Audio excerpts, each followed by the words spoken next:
A hot flash isn't your body overheating, it's your brain getting the temperature wrong. And there's now a medication that targets exactly why.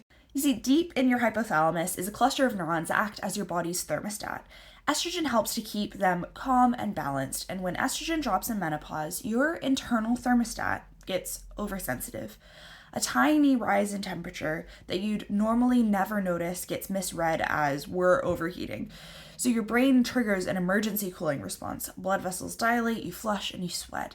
And that is a hot flash. It's your body cooling down a problem that was never actually there.